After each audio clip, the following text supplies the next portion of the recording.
ஆயுத பூஜைக்கு தேவையானதெல்லாம் தயார்படுத்திக்கிட்டு இன்றைக்கெல்லாம் சாமி கும்பிட்றலாம் சொல்லிட்டு ஒவ்வொரு பொருளாக மதியத்துலேருந்து ஒவ்வொன்றா வாங்க ஆரம்பிச்சிட்டேங்க. அப்புறம் டெக்கரேஷன்லாம் கலர்ஃபுல்லாக வச்சது காரணமே பார்த்தீங்கன்னா என் பொண்ணோட சிரிப்புக்காக தாங்க. அந்த பிள்ளை ரொம்ப பார்த்து பார்த்து சிரிச்சிட்டே இருக்குங்க. அதனால தாங்க டெக்கரேஷன் கலர்ஃபுல்லாக வாங்கியிருந்தேன்.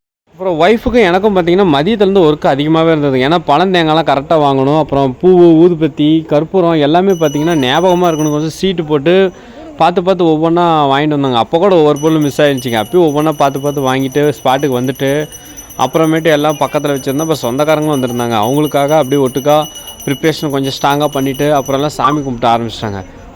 அப்புறம் சுட்டீஸ் தாங்க ஓவராக ராவடி பண்ணிக்கிட்டு காமெடி பண்ணிக்கிட்டு போயிட்டு ஓடி ஓடி வந்துட்டு இருந்தாங்க. அவங்களையும் கொஞ்சம் நேரம் பார்த்துக்கிட்டு அப்புறமேட்டு ஓவராலாக பைக்கு எல்லாமே கும்பலான்னு சொல்லிட்டு அந்த வேலையை ஆரம்பிச்சிட்டாங்க.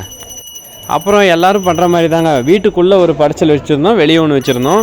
வெளியே தள்ளுவண்டிக்கிட்ட வச்சு கும்பிட்டுட்டு அப்புறம் வீட்டுக்குள்ளே இருக்கிற படைச்சல் அதுவும் கும்பலான்னு சொல்லிட்டு அப்புறம் வீட்டுக்குள்ளேயும் எல்லோரும் போயிட்டாங்க.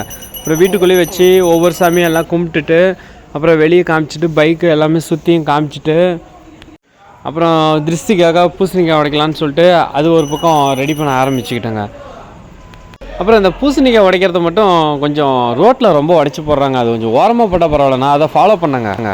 நீங்களும் அதை என்ன நினைக்கிறீங்கன்னு சொல்லிட்டு கமெண்ட் பண்ணுங்க. அப்புறம் அம்மா எங்கன்னு உங்களுக்கு டவுட் வந்திருக்கும். அம்மா வந்து பார்த்தீங்கன்னா 5 கிலோமீட்டருக்கு அந்தாண்ட அண்ணன் எல்லாம் ஒன்றா இருக்கிறாங்க.